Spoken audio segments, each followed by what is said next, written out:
Well, hello and welcome again to Fireside and Fairytale here at Appletree Cottage in the Scottish borders. Thank you for joining me again. And can I just ask that if you haven't subscribed, please do subscribe. I'm trying to build up to 2,000 subscribers and I keep hovering just below, so it'd be great to make it up to 2,000. That would be lovely. Thank you for all of my subscribers. Just please check you are still subscribed, in that there seemed to be a falling off. And someone else at the UK was mentioning on YouTube that his YouTube subscribers were being diminished again for some reason or other. So that would be lovely to do. Thank you for all of your likes and comments. And I have quite a lot for us today. So let's get started. And so this is Tuesday, the 21st of October, 2025. And it's episode Flosstube number 42. And I'm going to kick off with a blackbird design, My Heart Can Rest. And I've shown this quite regularly over the last few weeks. And I'm enjoying this. It is being stitched on R&R Winter Brew. And I'm working on 36 count for this one, in that it is a small one. It's not very big at all, but it's infinitely sweet. And I think that what drew me to it was this beautiful rosebud in the middle. And I've been working on the leaf, the big leaf on the side there, and also on the border. Now, I've not done very much on this one because I've been doing so many, but I'm working up this spine of the leaf, and then I'll show you the actual leaf, which is pretty huge. And this is a deceptive one. It's very sweet. It was stitched by a French girl.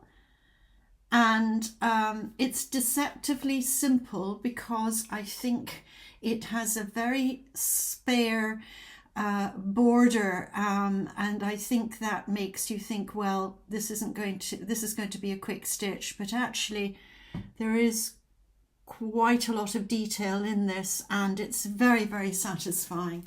So I would recommend, if you're stuck for something that's not too big, a blackbird, then I would go with this one. As I say, it's very sweet. It's a very restful one. It lives up to its title, My Heart Can Rest. So come into my garden. I have been alternating this with Blackbird Merrily Merrily We Welcome Spring, and I've absolutely loved doing this one. And I have it finished. And here we are. Here's the finish. It's quite unusual in that the border is a spectacular one, and it always reminds me of little alcoves in gardens, little garden rooms that you can come across. The motifs on the border are particularly satisfying to stitch. Not too much alphabet. And this beautiful, beautiful basket in the middle. And just lovely, lovely colours. I've stitched this on 36 count vintage country mocha. And the name on it is the name of my mother's mother, my grandmother, Edith Catherine Agnes Hamilton, and her dates. And as I was coming down and stitching, I did a lot of the border, and then I came down in strips, worked down steadily and put in the side border. as I went, the motifs there. And as I was coming down to the bottom, again, you can underestimate this because you think, oh, well, it's quite sparse, it's going to be quite quick, but it wasn't. It wasn't too quick to do. And as I was coming down, I was just considering who I would put in, whether I put myself, my daughters, all of our initials. But I went for my grandmother, who I remember, she died when I was 10. By that time, she was up in Glasgow and we had already moved down to London. So I didn't see her. I have no memory of seeing her after I was 7 years old, when I was still living in Scotland. And I have fond memories of her. She was beautifully dressed. And if you've seen the film on Winston Churchill, Sir Winston Churchill, that has the actress, and of course I've immediately forgotten her name, Vanessa Redgrave, as Sir Winston's wife, and again I've forgotten her name, Clemmy. She acts Clemmy brilliantly, I think. My grandmother looked like her. She was that sort of era, and beautifully dressed. She used to, my grandmother looked like her in that film. That's what I'm trying to say. And she wore heather-coloured tweed suits. I remember that. She was a very tall, elegant lady and very quiet. And her great-grandfather was the Scottish architect David Hamilton, which is something that we have been discovering, as people who have been following will know. I've been looking into ancestry and our family on that side because of the family sampler that would have come down through my nana, I called her, that side of the family. And so she came from a family of Glasgow architects, and David Hamilton was a famous architect. And I'll no doubt be talking more about that side of the family as we go along, because it is an interesting one, and possibly visiting some of the buildings that are still around that he was the architect for. So an absolutely stunning finish. Finally, a big finish. This is my first big finish, my big sampler finish. And so I am graduating onto becoming reasonably competent, I think. I started to stitch samplers in 2018, so it was all very new to me. And still learning. Now, next one I'm absolutely loving, and this is Sarah Redfern, 1826. And I saw this finish on Nicole's needlework. She has it framed now, and I couldn't obtain the fabric. So I really, when the chart arrived, I think I got it from Peakside. I just wanted to start it immediately because I absolutely loved it. So I went with some plain white Zweigart, and I'm deciding to go with my own colour way. And I'm deliberately making the border, which I think is a honeysuckle border, which is what's really drawn me to it, and the wording is the 23rd Psalm. I'm making them in red. I think I'm just working through every different colour of red, Anchor and DMC that I have, and also Weeks Dye Works. Turkish red is in there. It's a beautiful one as well. So this time around, I went on with the top border.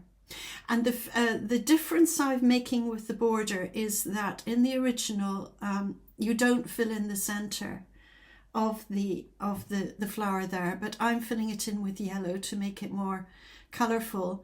And then the actual petals of the honeysuckle in the original are in two different colours of red. I'm just making them one colour of red. And this is a 12-inch, it's about 12-inch square, so it's not too large. It's by the Scarlet House, and the original is stunning as well. If you can get the fabric, then I would recommend going. Of course, I would recommend going with the designer's choice. After all, they work jolly hard to give you the original ones. So the actual one is stitched on exemplar from Lakeside linen. As we all know, in the UK, you just cannot get Lakeside linen. And a classic colour works, and then there is a Gloriana in there. But for those chosen few who manage to get the Lakeside linen or have it in their stock, well done. I'd go for that. So that's another absolutely lovely one. We are spoilt for choice. This is my bag for that one, and I make zipperless bags because I don't like zippers. The next one is another. This, I think, the first work bag I made, and I went for the pocket for the thread in a cathedral window patchwork, which, if you've not done, I recommend. It's just, actually, I'm sure if you get on to cathedral window, there'll be many of you who'll never look at anything else, because there are so many variations. It's a bit like origami in fabric. So this one here is my problem one. Anne Grant, and by Shakespeare's Peddler. That's the original, and this is the model that Teresa Vinette has produced for us. And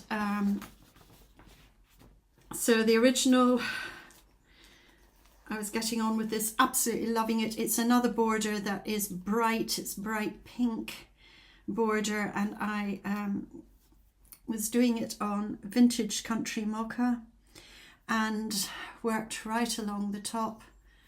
I thought it certainly was given as the right size of fabric, but it's not, it wasn't big enough.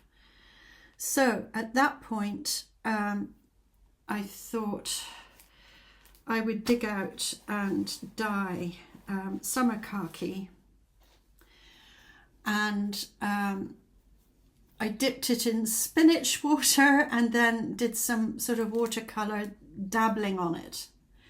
Now, this is as far as I have reached, and of course it is quite difficult to assess what you're doing on the screen.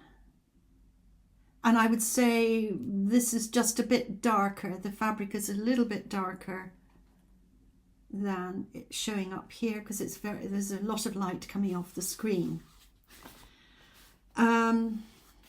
Or I could save up and go back and get a larger piece of the vintage country mocha.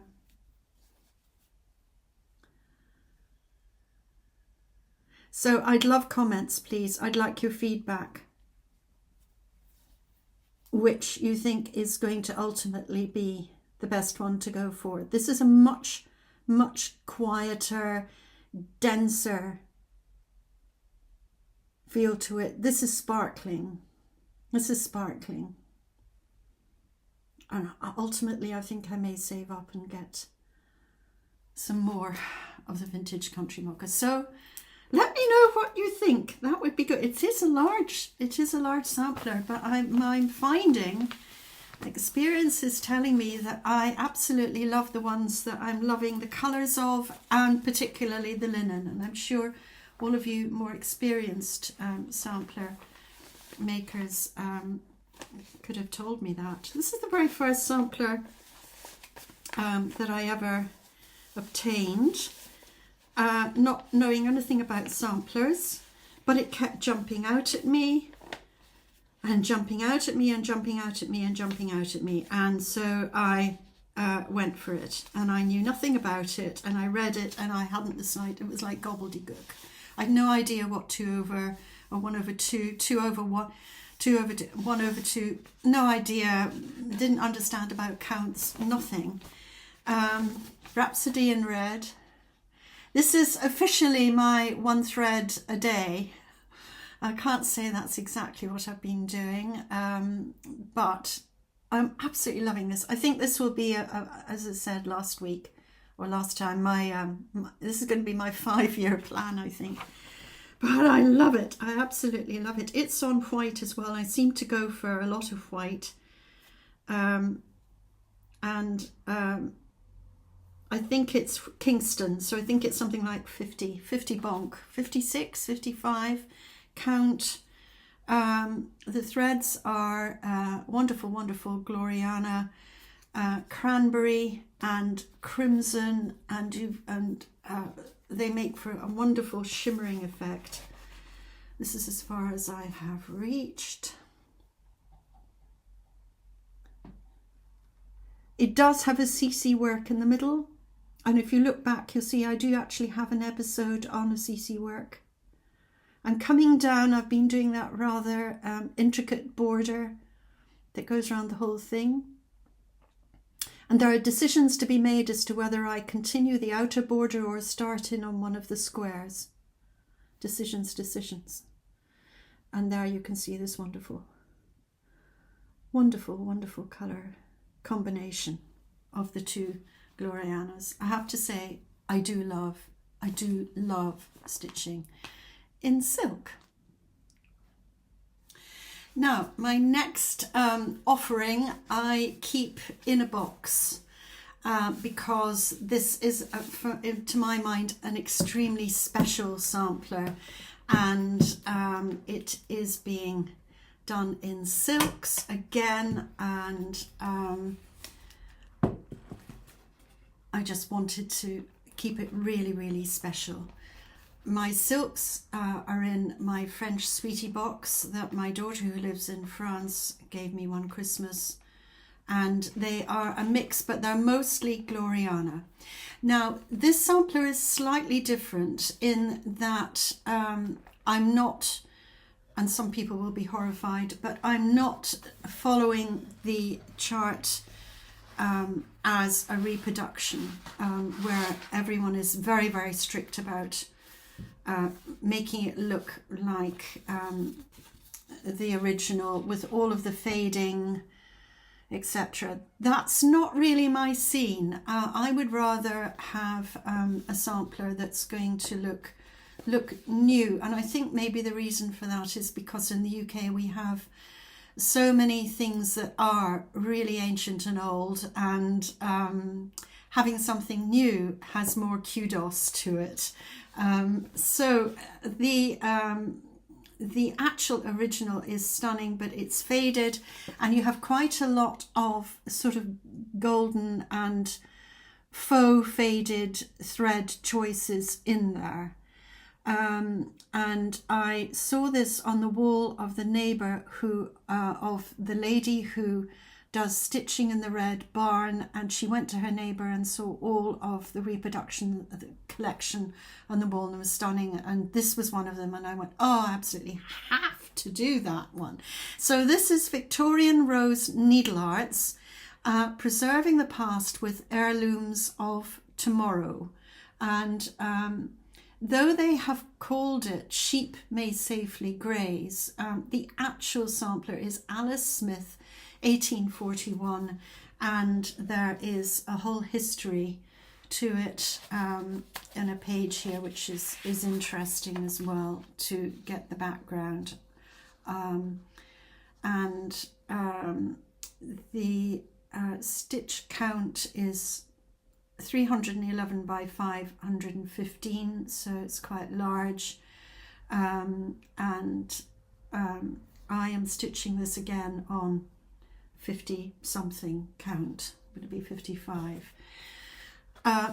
What I am doing is following the the chart as closely as I can, but it's not actually, it's slightly my interpretation of the chart, so it's not absolutely exact, but that's deliberate, in that I am making the colours mostly bright pink, bright red, as it would have been new. So there are slight variations, but not too far off.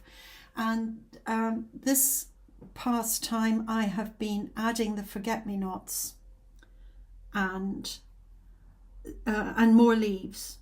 That's what I've been doing. This is one of the top corners, and I've worked along to this rose here, and then the other side of it repeats its mirror image. So this is going to be, and I hadn't realized that. So my strategy now will be that whatever I do on one side, I will be doing at the same time on the other. Otherwise, it's going to be really quite a headache to reproduce what I've done on one side. It's not impossible, and I'll certainly do it. I am absolutely loving this, and you know, it is huge, but wouldn't it make a wonderful bedspread? I think this would look gorgeous in your best room, you know, your bedspread. Anyway, you have this glorious rose border, and then a lovely scene, absolutely lovely scene as well, and your text there. It's quite difficult to make out the text. Can I show you that? Sheep, houses, a house, I mean, and a fence, garden.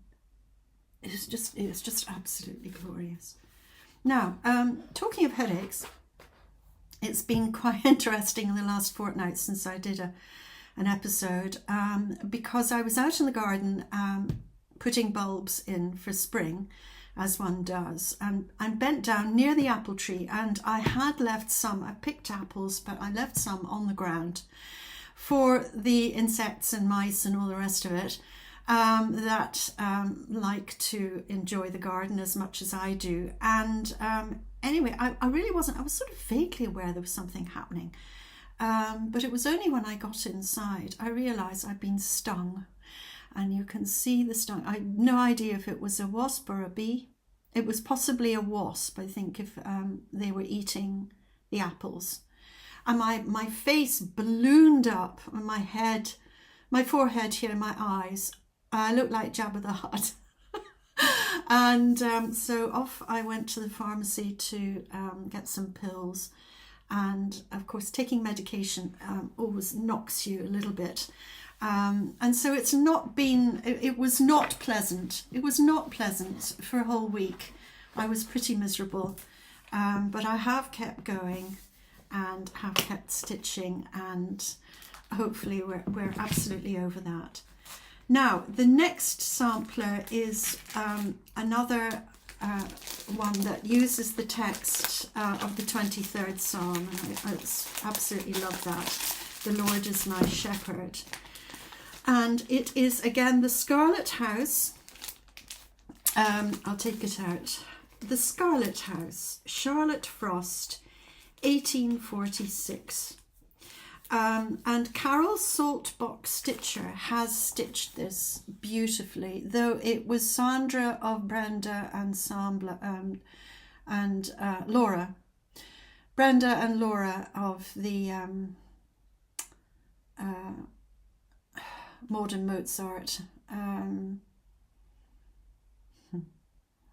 Anyway, you know who I mean.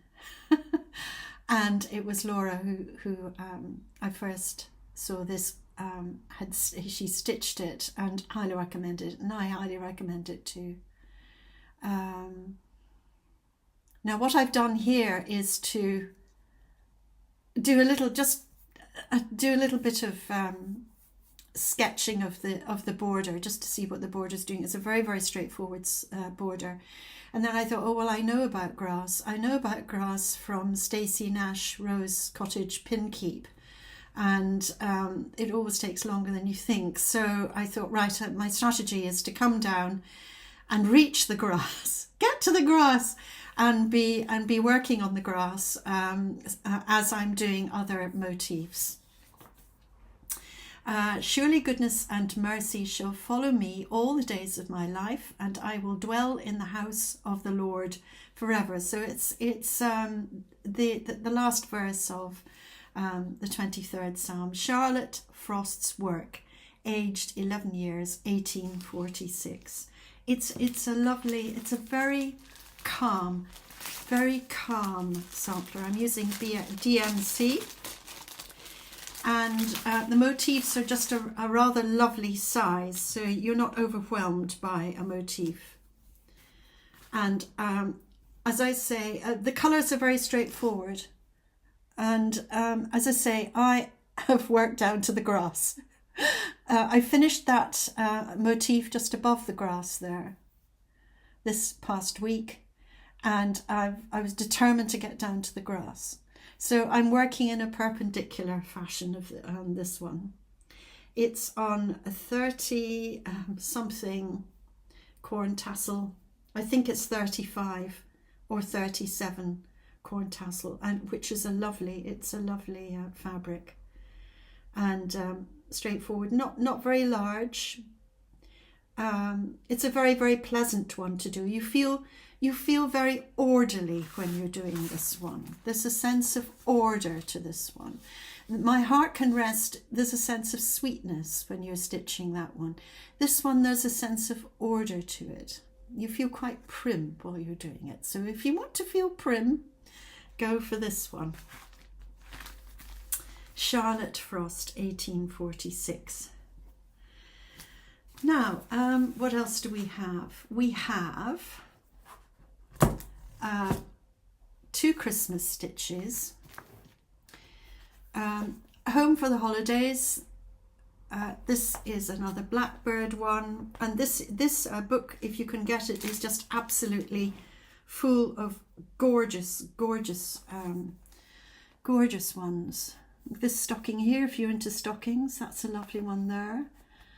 And this is a very nice little pillow here to be done, and of course a great many people have done that one, that big red bird on the back, the cardinal, which we don't have in the UK. So this one I started and then have only come back to in the last week, so it certainly won't be finished for this. It's not supposed to be finished for this Christmas at all. It'll be at least next Christmas. And it's classic Colourworks and Simply Shaker. There are 4 colours, 2 golds, endive, and what is it? Calico Kitty. Calico Kitty, a very pretty little thread. And I am doing this on, let me see, what am I doing? I think it's Winter Moon. 36 count Edinburgh Winter Moon, a soft cream. And they actually ask for 30 count sheep straw in this book by R&R Reproductions. And this is, I wanted to get something that was bright for Christmas. And this is bright. You can see it's nice and bright. Been working on that pot there and then starting on a star. Now I do have to nudge myself because this is the only one that is 2 threads over 2. And the number of times I've started with 1 and then thought, oh no, and I had to start the stitch again to make it 2 over 2. And it's a lovely contrast, as I say. It's nice. It's a nice change just to come to 2 over 2. I'm not worried about twisted threads. I don't worry about that. Just do it. And I'm loving this because it's quite Scandinavian to my mind. That is pretty Nordic. So again, it's nice for a change. It's nice for a change. Here we are. Here's the actual design. It's been designed by Barb Adams. I'm not sure if I'm going to do the text at the bottom. Probably not.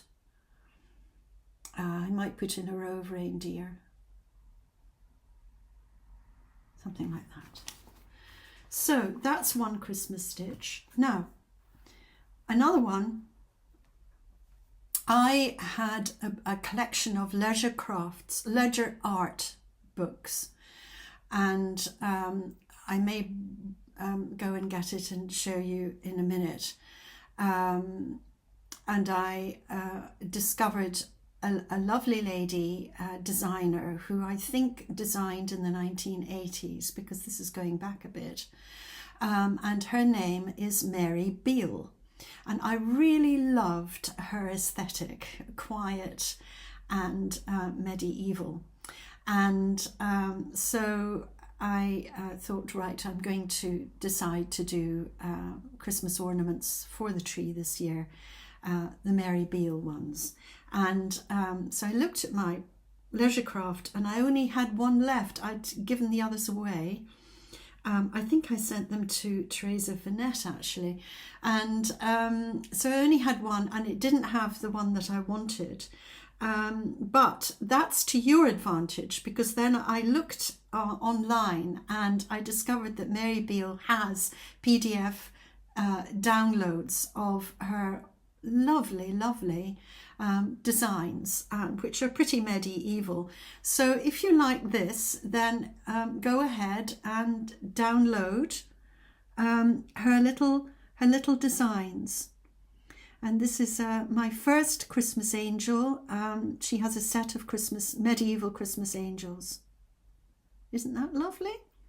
Now I haven't, as I say, I got stung.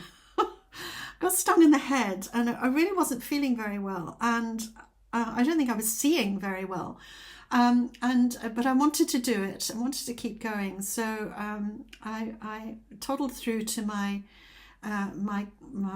drawers of. I have a whole collection, the entire collection of DMC threads, and I picked some out that were not at all what her suggestions were, and I think I don't know. I don't think, if I hadn't been stung, I probably wouldn't have gone with these ones.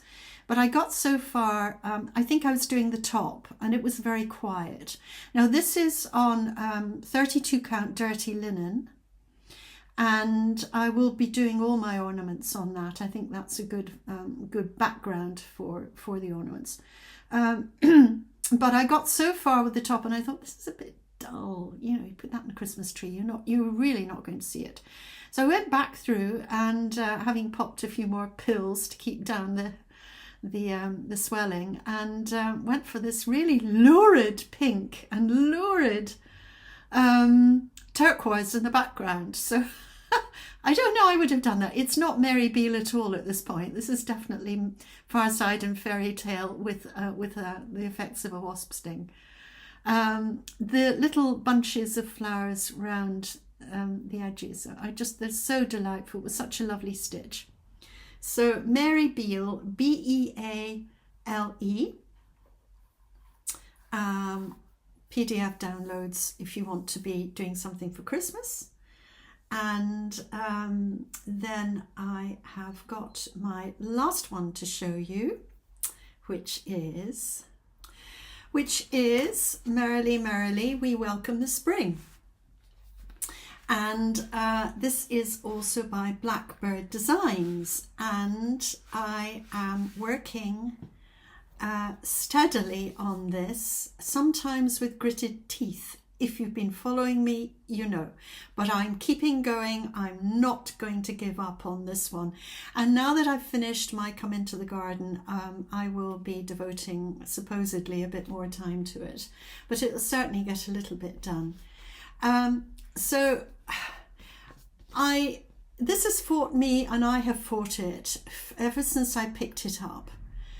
But I've now discovered, to my mind, what I think was the problem for me. Now, a great many people absolutely love this, including Carol, Saltbox Stitcher, and you may love that. You may absolutely love it. But for me, it just wasn't working. It was making me feel angry, and I felt it was angry. It was angry. And so my own private theory, and I hope I'm not upsetting people by this, but my own private theory is that the girl who stitched this was pretty cross that it got changed from what the original was. And so I am going to go back to the original, and that is what I'm going to be doing. Now, to my mind, the original is more ordered, it's more balanced. It's less cluttered, and this is the one I'm going to go for. And as soon as I'd made that decision, I felt calm, I felt peace about it, and it stopped fighting me. Isn't that interesting? What is absolutely glorious about the Blackbird designs is the border. It is absolutely beautiful, and I've done most of the border, and I would definitely do that again. I would do the definitely recommend doing the border. It's unusual in that it has birds in it, and it's just absolutely lovely. Oh, helps if you put it the right way around. Yes. Oh dear. Yes, that's, sorry, you saw the back of it. So, and upside down as well, so very interesting. Here's the border. Here's the border, and all the birds in it. It's just beautiful, and the one at the top as well. It's baked apple. Now, the other problem that I had, the red is baked apple, and the other problem I had was the colourway. Now, 36 count oaken is the recommended fabric, and that's what I have, but I think my dye lot was a particularly dark one, and I was not happy with the palomino or the putty. It just seemed to absolutely vanish. And so I have made colour choices that are different. They're stronger in value, so that the stitches aren't just swallowed up by the fabric, which is what was happening. And I'm much happier with that as well. So a bit of adaptation going on there for Merrily Merrily. And where have I? Yes, I'm working on the bottom. I did the two little trees there in bark, which was recommended and does work. And then I'm starting on the central apple tree. Even though I got stung under my apple tree, I don't mind. I'm going to be stitching an apple tree in Apple Tree Cottage, so that should be fairly good. Now, what I'm going to do is turn over now to knitting. I have been knitting, and so I will be showing you my works in progress for knitting coming up now. I've been knitting far longer than I have been stitching samplers, though my actual embroidery cross stitching I learned at school. My first offering to my mother, I think, was when I was 6 or 7 years old. But knitting was certainly central to my creative life for quite a number of years, and it continues to be so. And I keep telling myself I'm not going to start something new, and then I immediately go and start something new. And I'm probably not alone in that. So this book is older because I was knitting in 25 years ago. And you may not be able to get this particular copy now, but Alice Starmore has been prolific in the knitting world for Fairytale, and you certainly can obtain her books. I decided, because my priority from now on for the next 6 months is to keep warm, to make a tammy, and I'm using her. I'm going to have to cover this a bit, I think. I'm using her book, if I do that, to knit a tammy, a Fairytale tammy. I love them. Oh, I just love them, and I love making them. And once you've made them, you block them on a dinner plate, which is great fun. And so I have ordered some pink 2-ply jumper weight wool to come from Jameson and Smith in Shetland. The last time I obtained wool from them was a few weeks ago when there was this tremendous storm in Scotland, and I ordered the one ply heritage for my lace, and on the Friday, and lo and behold, it turned up on the Monday, having gone from Shetland down to the Scottish borders through all this gale force wind. So I thought it was tremendous. So thank you, Royal Mail, for that. And so I've just started, as you know, you just have to start circular needles, and this is the knit 2 purl 2 on the border that you then will create plain knitting, colour knitting on top. So just getting the start going there. No idea what colour that is. It looks like ecru. But that is Jameson and Smith. I really need to keep my knitting labels. I'm forever pulling them off and then not keeping them. But just keeping a sense of order is something I have increasingly been doing. As I found, I absolutely have to keep order. Otherwise, it's just going to be a spectacular mess, and then you can't create anymore. So that's something that started, and no doubt I'll be showing you the wool as it comes, glorious pink. You can also obtain their wool, Jameson and Smith, through Wool Warehouse, and they send very quickly as well. So the next thing is my lace knitting. Now, my Shetland lace knitting, and I have done a couple of shawls before this, which I have shown on previous episodes, but not the absolute traditional real shawl where you have your center square, your borders, you might have inserts, and then your edging. And it's something I really want to learn how to do properly and to be proficient in. So I'm doing this in steps and stages. And I'll show you the, for example, the lace. I've been doing a little bit of that. Again, Jameson and Smith, 1 ply is what I use. It's just fabulous. Thank you for sheep. Thank you for lambs. They pluck it from the soft part of the lamb here. And I did this and blocked it just as an idea for getting one of these beautiful intricate patterns. And so I will show you the books that I've been using and what I've been doing with this.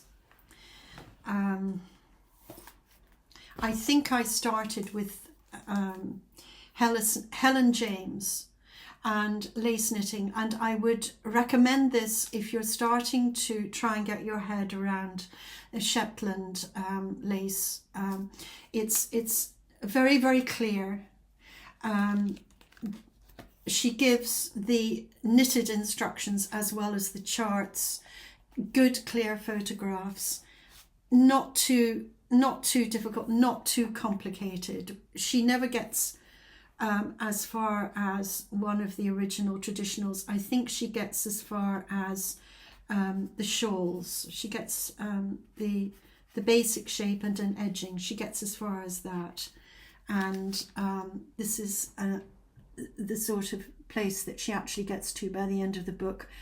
Beautiful, beautiful. She's had this as a commission for a wedding. These were the bridesmaids. So it takes you pretty far. It takes you in a very clear way. And I would recommend certainly to be starting with Helen James. That's what I did. And if I just show you here all my baskets. I've now got as far myself with a neckerchief that is the straight, or it's an oblong rather than a square, and an edging.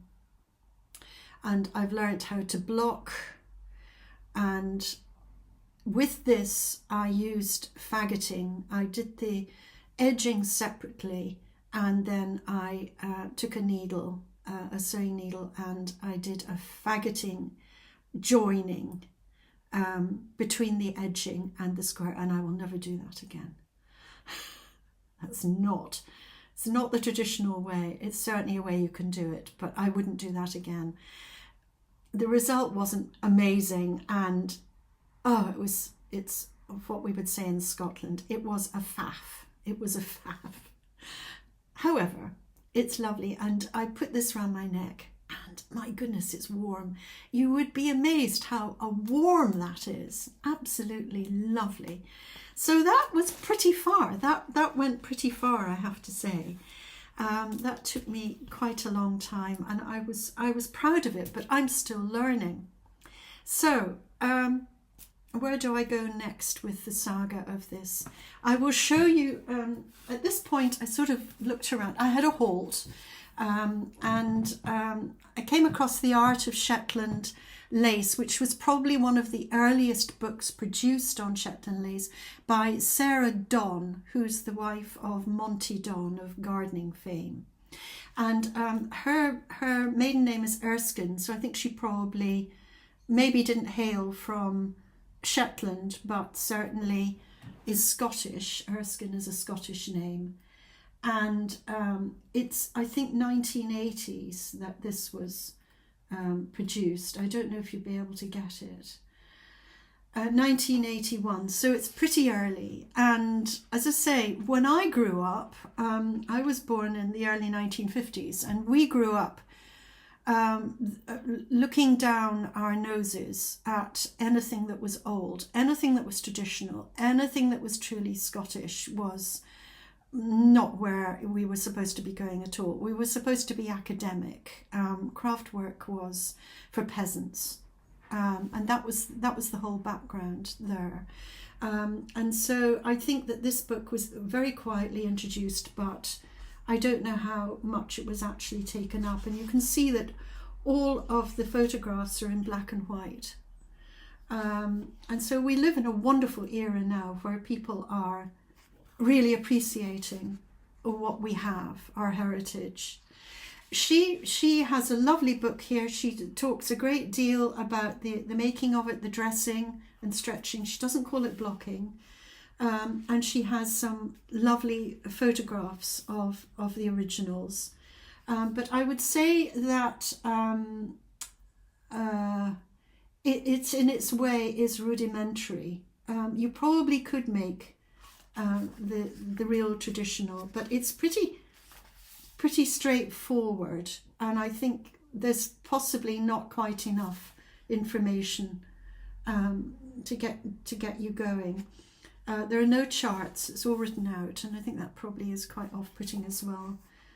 If you can't see the chart, you're not really understanding how they're made and how they're developed, and that's what I wanted. I really wanted to understand what made the pattern. And so I came on to Heirloom Knitting by Sharon Miller. And at that point I called a halt. I thought, oh no, this is much too complicated. I'm never ever going to be able to make one of these, because she makes it into what would be, I think, the sort of thing that it would take a year or 9 months to go through. She's gone over the top, in my estimation, with this, to the point where there's so much information you have to keep jumping around, and it did not work for me. This book did not work for me at the time. As I say, I just called a halt.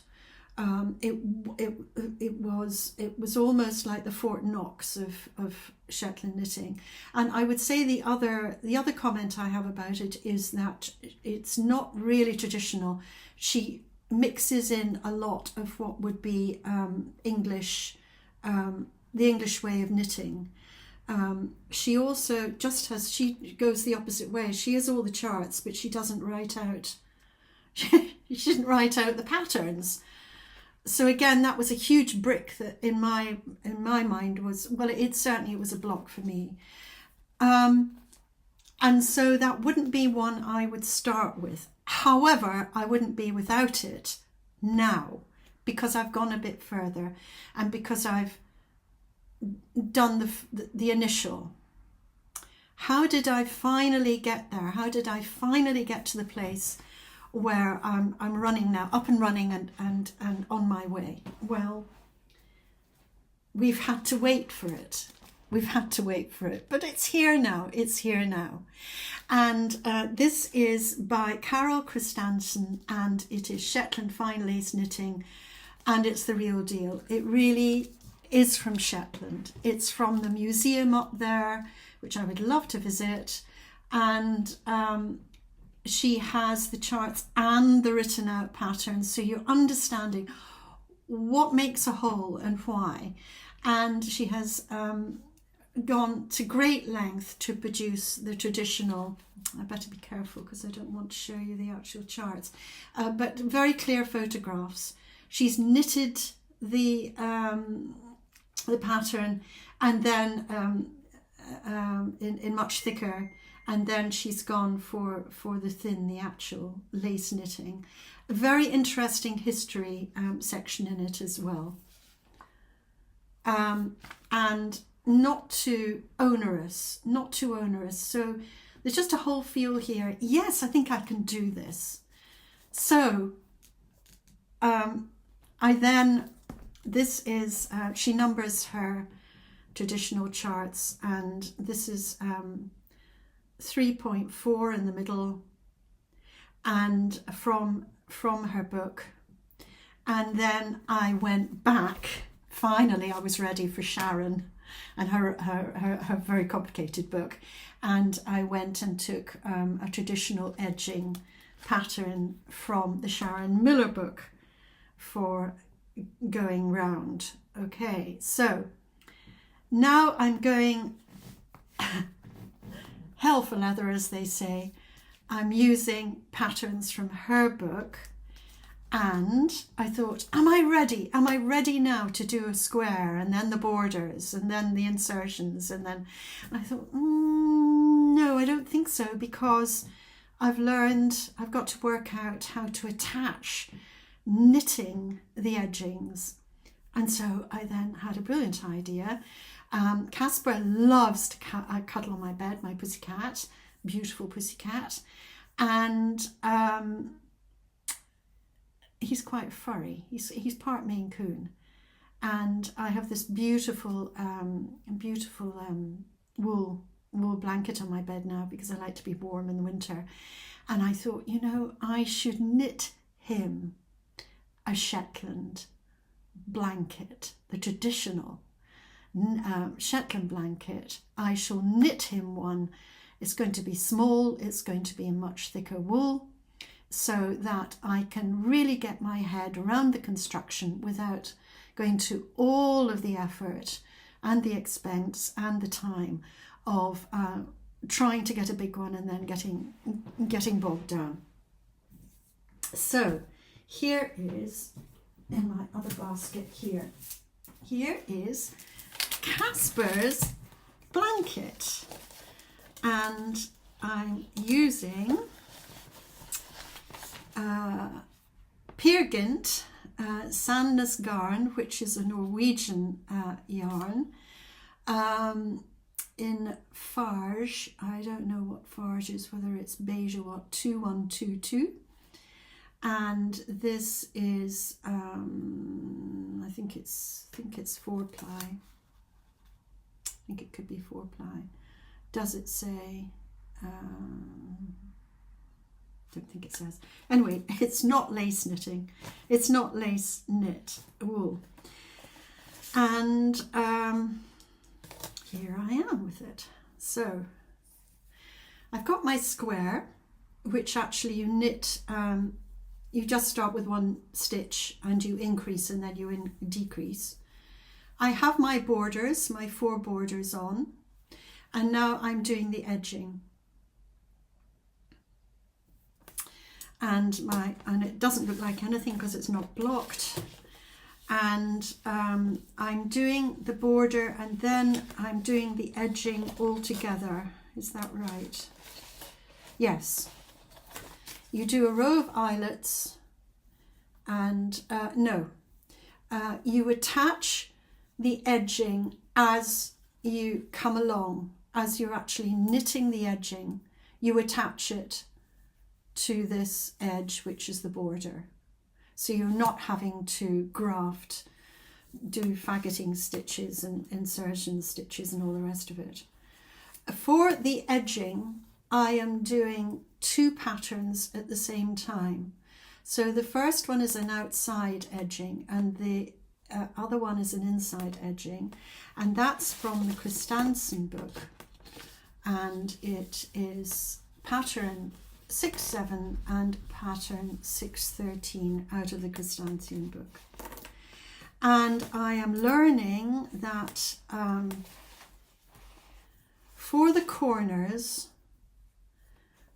I am knitting a gusset in. I'm just adding extra rows of eyelet and straight stocking stitch to produce an extra triangle as I go. Otherwise you don't find that you get round the corner because that edging is pretty deep, and that's something that has not been mentioned in any of the books that I can see. This is something that I have learned as I'm doing Casper's blanket, that in order to get that curve, you're going to have to put in more rows than are actually in the original edging pattern, which makes sense, but then you learn as you do it, I think. So, as I say, the ply that came from, the one ply that came from Jameson and Smith, I had some already. So this is probably it here, which my lovely family gave me for a birthday present last year. So it shows it's a long term. It's Shetland Supreme White. And I had some already, but I needed to get some more. And this is what came in the storm, over the weekend in the storm, all the way from Shetland. And this is my proper one now. And I'm doing 3.4, which is plain diamonds, branches and trees as the centre, and I write the pattern out because then I can just lean it up against my basket and I'm not having to carry around heavy books or peer at small print. And evidently you should put in a base anchoring a fuse in just plain, a scrap of wool, which I've done there. And this is as far as I've got, and this is the real deal, and this is going to be the center panel, 3-4, and then I'm going to be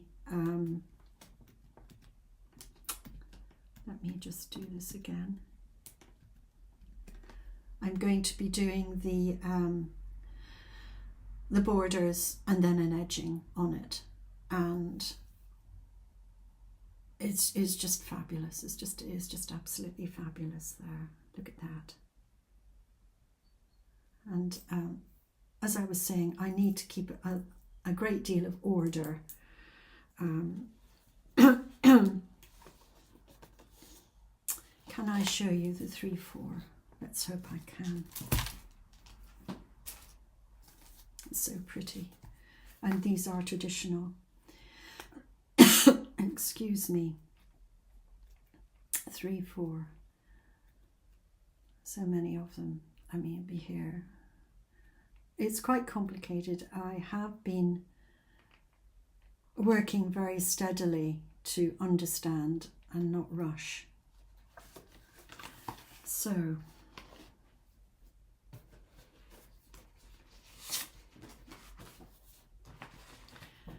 don't know if I can do this.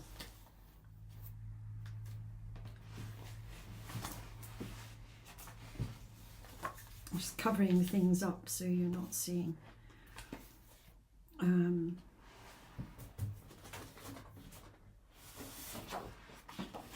I may have to put a photograph in at the end to really show you the 3/4. And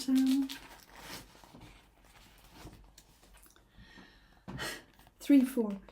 It's on the it's that one there. And they look incredibly complicated, and the actual stitches are honestly and truly, it's sort of and the Shetland knitters didn't do purl, so it's literally knit and over and knit 3 together. I mean, it's just it blows my mind how something as straightforward as that in a pattern instruction can produce something like that.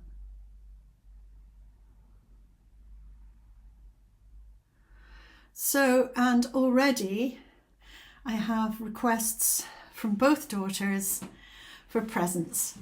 So between samplers and knitting, lace knitting and garment knitting, life is wonderful, is it not? Well, I hope you have been inspired, and just to let you know that you can also lace knit with a Rowan kid silk, for example, and I have been starting and instructing you on this one a number of episodes ago, and used a traditional Shetland pattern called Old Shale, S-H-A-L-E, and this is what I began for you, and that is the one Shetland lace pattern that many people do know, and it's a very straightforward one. It's a good one for beginners to start on.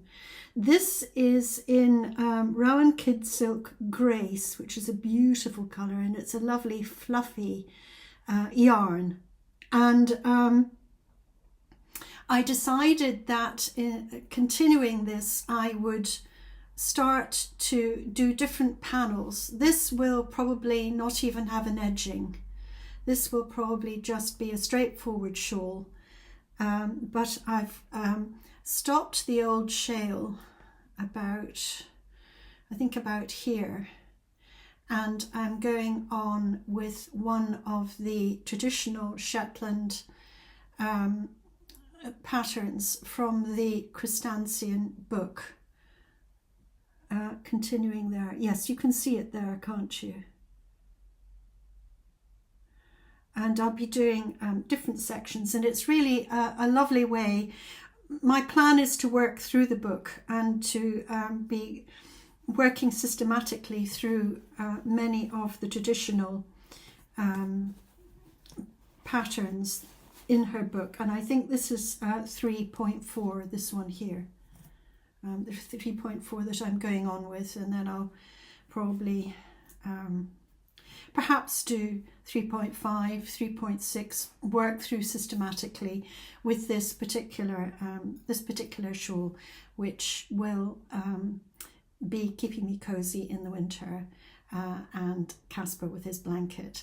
So as I say, I do hope that you've been inspired, and that it's been instructive, this particular episode, if you are wanting to launch into Shetland lace knitting and start with something new, or keep going with the sampler stitching. And as I say, there's just so many wonderful things to be doing in life. We should be as happy as kings, which is what Robert Louis Stevenson said.